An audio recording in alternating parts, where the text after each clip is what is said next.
जय हिंद दोस्तों। Paris Olympic याद रखा जाएगा भारत के फोर्थ फिनिशेस के लिए, जहां पर काफी सारे इवेंट्स पर बहुत सारे भारतीय एथलीट्स ने यहां पर चौथे पोजीशन पर फिनिश किया और ब्रॉन्ज मेडल से बस थोड़े से ही दूर रहे।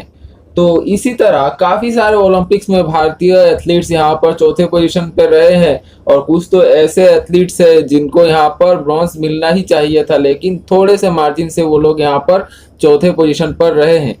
तो चलिए इस वीडियो में हम लोग जानते हैं सन से लेकर 2024 तक के बीच कौन से भारतीय एथलीट्स ने यहाँ पर चौथे पोजीशन पे फिनिश किया है और मेडल से बस एक कदम दूर रहा है।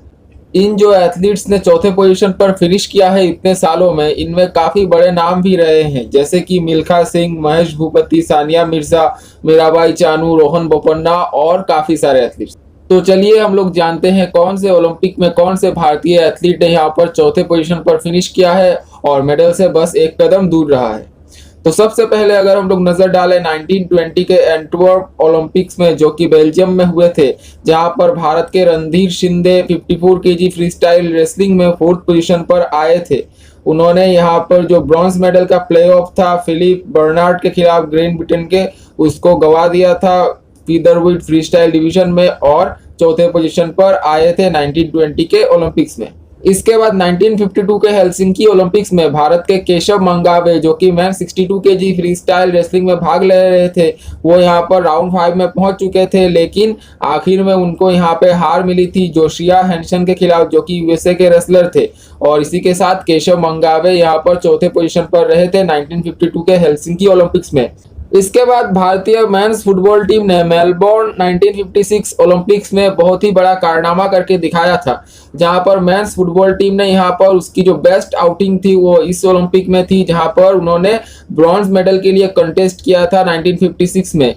इस ओलंपिक में यहाँ पर भारतीय टीम ने होस्ट ऑस्ट्रेलिया को भी क्वार्टर फाइनल्स में हराया था, जहां पर भारत के नेविल डिसूजा यहाँ पर पहले एशियन बने थे जिन्होंने एक हैट्रिक लगाई थी ओलंपिक्स में। इसके बाद सेमीफाइनल्स में भारत को यूगोस्लोवाकिया से यहाँ पर हार का सामना करके ब्रॉन्ज मेडल मैच खेलने को मिला, जो कि था बल्गेरिया के खिलाफ। इस पिक्चर में आप लोग देख सकते हैं भारतीय टीम बल्गेरिया के खिलाफ खेल रही है और बल्गेरिया के खिलाफ जो ब्रॉन्ज मेडल मैच था वो भारतीय मेंस फुटबॉल टीम को यहाँ पर 3-0 से गंवाना पड़ा था। और इसी के साथ 1956 के मेलबोर्न ओलंपिक्स में भारतीय मेंस फुटबॉल टीम चौथे पोजीशन पर आई थी और ये भारतीय मेंस फुटबॉल टीम का अब तक का बेस्ट ओलंपिक प्रदर्शन रहा है। इसके बाद मिल्खा सिंह, जो कि भारत के स्प्रिंटर और लेजेंड हैं, इनको रोम 1960 के ओलंपिक्स में मेंस 400 मीटर के इवेंट में यहाँ पर चौथे पोजीशन पर रहना पड़ा था और इसी के साथ ब्रॉन्ज से वो चूक गए थे। और आपको जानकर हैरानी होगी कि कितने मार्जिन से वो यहाँ पर ब्रॉन्ज से चुके थे। उन्होंने सिर्फ 0.1 सेकेंड यानी कि 1 सेकेंड के 10वें भाग से यहाँ पर स्लो रहे थे ब्रॉन्ज मेडलिस्ट से और चौथे पोजीशन पे आए थे। इसके बाद रोम 1960 में ही भारत के Premnath man 57 KG free style wrestling के यहाँ पर इवेंट में चौथे पोजीशन पर आए थे। प्रेमनाथ जी यहाँ पर 7th राउंड तक पहुंचे थे और कुल मिला के उनको 9 पेनल्टी पॉइंट्स मिले थे। तो पहले क्या होता था, जो हारने वाला रेसलर होता था उसको पेनल्टी पॉइंट्स अवॉर्ड किए जाते थे और आखिर में जिसके सबसे कम पेनल्टी पॉइंट्स होते थे जिन 3 रेसलर्स के, उनको यहाँ पर गोल्ड, सिल्वर और ब्रॉन्ज दिया जाता था। तो यहाँ पर 9 पेनल्टी पॉइंट्स होने के साथ ही यहाँ पर प्रेमनाथ जी को चौथा पोजीशन हासिल हुआ था इस ओलंपिक में। इसके बाद सुदेश कुमार, जो कि म्यूनिक 1972 ओलंपिक्स में मैन 52 केजी के फ्री स्टाइल में नजर आए थे, उनको यहाँ पर फोर्थ पोजीशन से संतुष्ट रहना पड़ा था 7 पेनल्टी पॉइंट्स के साथ। इसके बाद 1984 के एलए ओलंपिक्स में, जो कि लॉस एंजलिस में हुआ था, वहां पर भारत की पीटी उषा जी वुमेन्स 400 मीटर हर्डल्स में नजर आई थी और पीटी उषा जी ने बहुत ही अच्छा रेस यहां पर लगाया था, लेकिन उनको ब्रॉन्ज मेडल से यहां पर दूर रहना पड़ा 1 सेकेंड के 100वें भाग के अंतर से, यानी कि इतने कम मार्जिन से यहाँ पर पीटी उषा जी को ब्रॉन्ज से दूर रहना पड़ा था 1984 के एलए ओलंपिक्स से। इसके बाद राजेंद्र सिंह, जो कि एलए में ही 1984 ओलंपिक्स में नजर आए थे मैन 74 केजी के फ्री स्टाइल में, उनको यहाँ पर फोर्थ पोजीशन पर रहना पड़ा था। उन्होंने अपना जो ब्रॉन्ज मेडल मैच था शाबान सेजदी के खिलाफ वो हार कर यहाँ पर फोर्थ पोजीशन हासिल किया था। इसके बाद यहाँ पर भारत की स्टार टेनिस की जोड़ी लिएंडर पेस और महेश भूपति जो कि मेंस डबल्स में नजर आई थी 2004 के एथेंस ओलंपिक्स में, यहाँ पर इन्होंने सेमीफाइनल तक का सफर हासिल किया था और सेमीफाइनल में हार कर इनको ब्रॉन्ज मेडल का मुकाबला खेलने को मिला था। और ब्रॉन्ज मेडल का जो मुकाबला था वो क्रोएशिया के मारियो एंचिच और इवान लुबिचिच से था। और ये जो मुकाबला था ये काफ़ी हार्डली फॉट रहा था, जहां पर भारतीय जोड़ी को 7-6, 4-6 और 16-14 से यहाँ पर हार कर ब्रॉन्ज मेडल से दूर रहना पड़ा था और चौथे पोजीशन पर रहे थे भारतीय स्टार जो मेंस डबल्स की जोड़ी थी वो।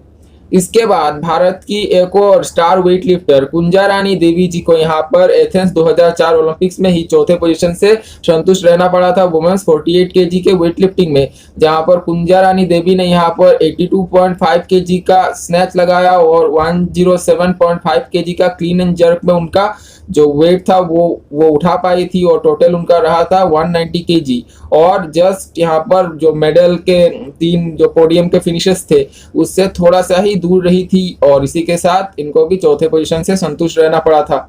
इसके बाद जयदीप कर्माकर जो कि लंदन 2012 ओलंपिक्स में नजर आए थे मेंस 50 मीटर राइफल प्रोन के शूटिंग में, इन्होंने फाइनल्स में काफी अच्छी शूटिंग की थी और कुल इनका स्कोर था 699.1, यानी कि जो इनके ऊपर के जो शूटर थे उनका स्कोर था 701 और थोड़े से ही मार्जिन से इनको यहाँ पर जो ब्रॉन्ज मेडल था उससे चुकना पड़ा था और चौथे पोजीशन पर रहे थे। इसके बाद भारत के गोल्ड जीतने वाले ओलंपियन अभिनव बिंद्रा जी भी यहाँ पर एक बार चौथे पोजीशन पर रहे थे रियो 2016 के ओलंपिक्स में, जहाँ पर मेंस 10 मीटर एयर राइफल के शूटिंग में अभिनव बिंद्रा ने यहाँ पर जो फाइनल्स में बहुत ही अच्छा प्रदर्शन किया था और आखिर में जो 3rd और 4th पोजीशन के लिए एक शूट ऑफ हुआ था, तो शूट ऑफ में यहाँ पर उनके राइवल थे सेर्ही कुलिश और जो कि यूक्रेन के थे। तो अभिनव ने इस शूट ऑफ में एक परफेक्ट 10 लगाया था, लेकिन उनके ओपोनेंट ने 10.5 लगाकर यहाँ पर ब्रॉन्ज मेडल जो था वो ले गए थे और अभिनव बिंद्रा जी को यहाँ पर चौथे पोजीशन पे रहना पड़ा था।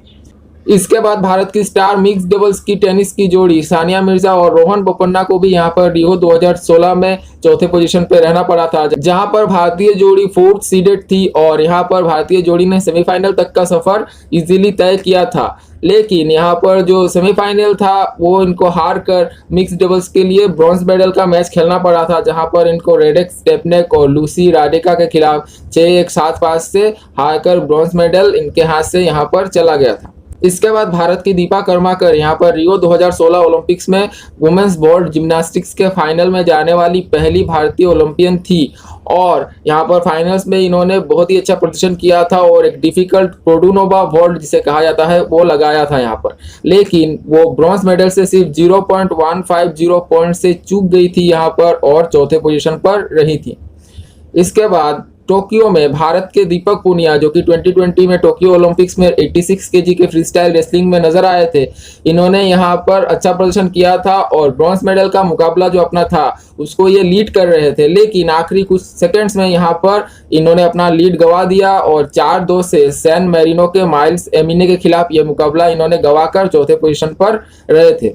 इसके बाद भारत की अदिति अशोक जिन्होंने सबको चौंकाते हुए टोक्यो 2020 में बहुत ही अच्छा प्रदर्शन किया था और राउंड 1, 2, 3 में ये टॉप 3 स्पॉट पर रही थी, लेकिन जो आखिरी राउंड था यानी कि चौथा राउंड था वहां पर इन्होंने थोड़ा सा एक मिस शॉट लगाया और सिर्फ एक स्ट्रोक की वजह से यहाँ पर ये नैरोएस्ट मार्जिन से यहाँ पर पोडियम में आने से चूक गई और चौथे पोजीशन पर रही थी।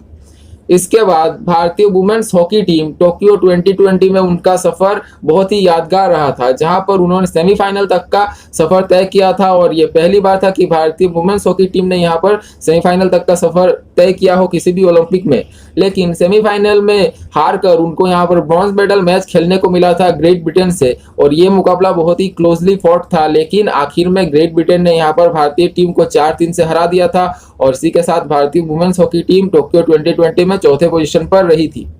इसके बाद इस ओलंपिक की बात करें तो भारत के अर्जुन बबूता यहां पर पेरिस 2024 ओलंपिक्स में men's 10 metre air rifle shooting में चौथे पोजीशन पर रहे थे। उनका कुल स्कोर था 208.4 और जो ब्रॉन्ज मेडलिस्ट थे उनका स्कोर था 209.8, तो थोड़े से मार्जिन से यहां पर अर्जुन बबूता चौथे पोजीशन पर आए थे। इसके अलावा भारत के धीरज बोम्मदेवरा और अंकिता भगत की जोड़ी ने यहां पर पेरिस 2024 के मिक्स्ड आर्चरी में जो सेमीफाइनल तक का सफर था वो तय किया था और ये कारनामा करने वाले ये पहले भारतीय आर्चर्स थे। लेकिन सेमीफाइनल में हारने के बाद इनको ब्रॉन्ज मेडल का मुकाबला खेलने को मिला था यूएसए के ब्रैडी एलिसन और केसी कोफोल्ट के खिलाफ और ये मुकाबला इन्होंने 6-2 से गंवा दिया था। लेकिन फिर भी ये जो प्रदर्शन था इनका, ये आज तक का बेस्ट रिजल्ट है आर्चरी में भारत के लिए किसी भी ओलंपिक्स में।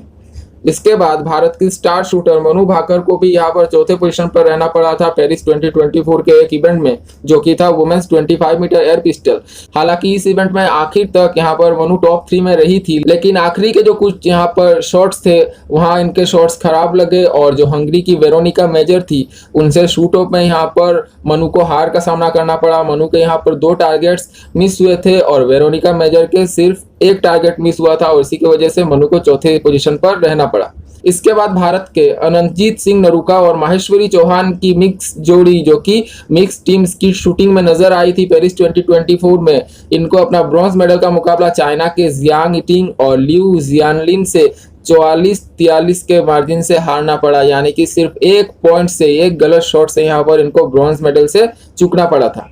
इसके बाद भारत के स्टार बैडमिंटन प्लेयर लक्ष्य सेन यहाँ पर सेमीफाइनल तक पहुंचे थे पेरिस 2024 में, लेकिन सेमीफाइनल में यहाँ पर विक्टर एक्सेल्सन से हार कर इनको जो मलेशिया के शटलर थे ली जिया उनके खिलाफ ब्रॉन्ज मेडल का मुकाबला खेलने को मिला था। लेकिन ये मुकाबला जो था, इसका पहला गेम इन्होंने 13-21 से जीतकर, मतलब सभी को एक उम्मीद दी थी कि ब्रॉन्ज भारत की तरफ आने वाला है, लेकिन दुर्भाग्यवश दूसरा जो गेम था उसको 21-16 से हार गए और इसी की वजह से एक टाई ब्रेकर गेम हुआ जिसको ये 21-11 से हार गए और भारत को यहाँ पर चौथे पोजीशन से संतुष्ट रहना पड़ा।